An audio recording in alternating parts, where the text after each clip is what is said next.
Hi, this is Marsha Scarbrough, International Living's Spain correspondent. Today I'm in La Alberca, Spain, with a fellow North American expat, Maggi Jones. This is Maggie. Hi. Maggie, where are you from?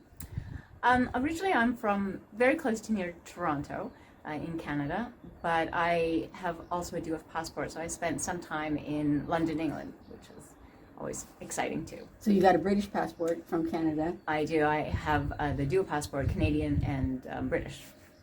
And where do you live now? At the moment, I live in the absolutely beautiful city of Málaga, which is south coast of Spain, in Andalusia. I have also lived in a very small village just between Granada and Malaga, so right in the mountains, a beautiful medieval village. So I've had a bit of both city and countryside. And how long have you been in Spain altogether? Goodness me, it's coming up to about 16 years actually, so the time goes incredibly quickly. You wouldn't believe it. So you're a veteran expat. I'm a permanent resident, so I'm trying. And what are you doing in Malaga? In Malaga and between Alhama, I run a cyclo-touring company, so I do bike tours with my husband. And we have several routes around Andalusia and as well throughout Spain, so self-guided and guided road cycling. And as well tours in Portugal, and we have self-guided tours in England and France as well. So we try and cover a lot of area, and I would say our biggest, our most, the effort we're most proud of is that we're also a tour operator, official tour operator for La Vuelta a España, which is the pro cycling race in Spain. So we follow that every single year.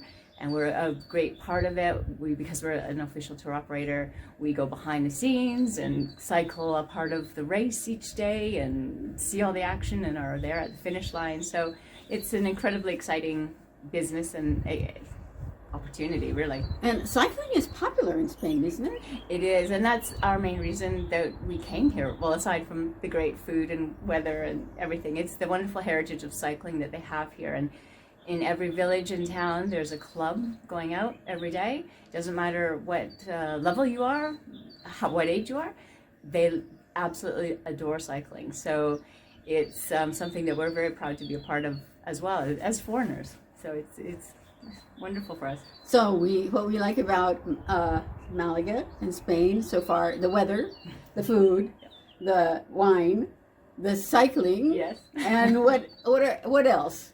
Your favorite things? You know, aside from absolutely fantastic coffee, like a really nice short little cup of coffee to start off, a nice cheap as well. This outdoor life here is phenomenal, and I think it is really one of the best things, well, personally, that everyone goes out and does whatever they can. It doesn't matter if it's the evening paseo, which your nightly walk, or your Saturday club hiking experiments, or club cycling, or rowing, especially on the south coast when we have the Mediterranean. It's just outdoor living, and the weather is always good. And even when it's not, good, it's not like my experience of Canadian winter is. It doesn't even compare. I mean, sometimes it rains. Yeah.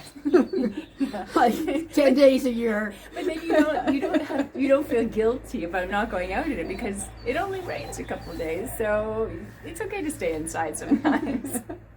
So when you came here 16 years ago, and even now, what were the biggest challenges for you? That's a really good question. The biggest challenges were actually making a business. It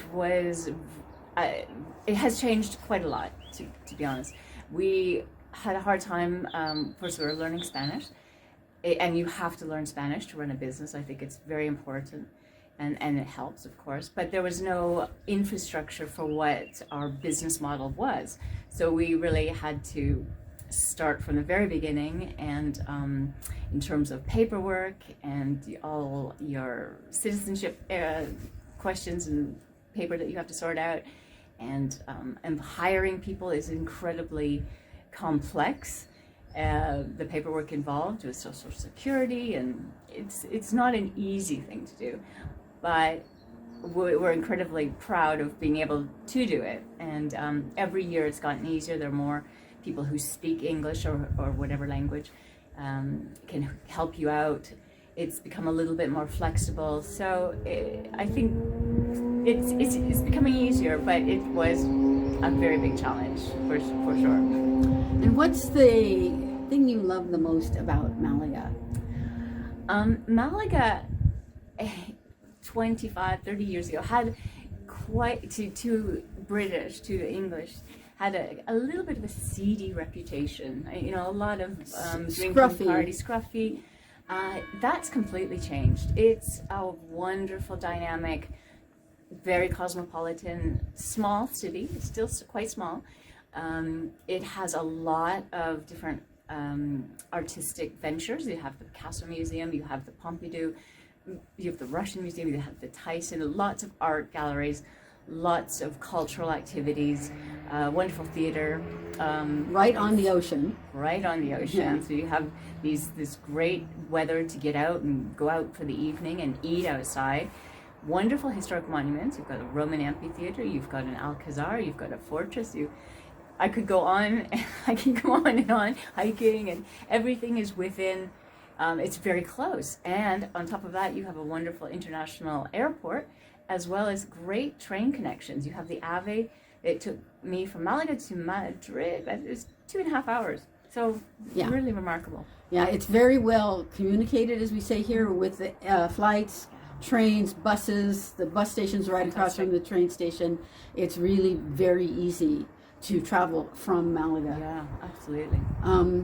And contrast the experience in the small village of Granada with Malaga. Are you right in city centro? Right in the city center, yeah. It's absolutely different. And we often say that we are absolutely delighted that we started out in a small village to learn about Spain, to learn about the traditions and the seasons and the food, everything, and to become more familiar with the Spanish people, the language. In a small village, it's a little bit easier to have social contact. You know, you have to go to the fruit shop, you have to go to the panaderia to buy your bread. You have much more contact with local people, and therefore you can grow your contacts and your friendships. We were lucky, we had a child while we were in Alhama, so we had to go into the school system.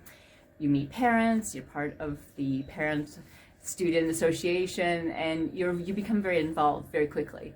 And if we hadn't had that experience and had just gone right into the big city, which I think in any city it is quite hard to make friends, to make contact.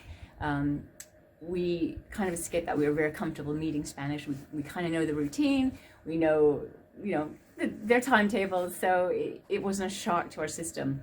And that is always the shock to come to a new country, is that making friends, it actually is quite difficult. You know, the Spanish have a big family system, and they have cousins and uncles, and they're always socializing with them. So to fit a little friendship in there, it can be hard sometimes.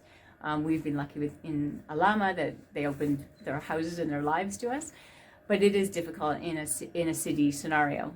And now in Malaga, who are your friends? Are they mainly Spanish? Are they mainly It's a real mix. It's actually a real mix. Our daughter, we moved to Malaga for a high school, so she's now going to an international school for options for universities overseas because of our passport holding.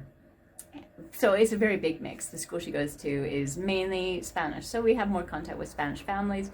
But again, there are also Dutch and Germans and a whole very, very international community there. So it's a little bit of both.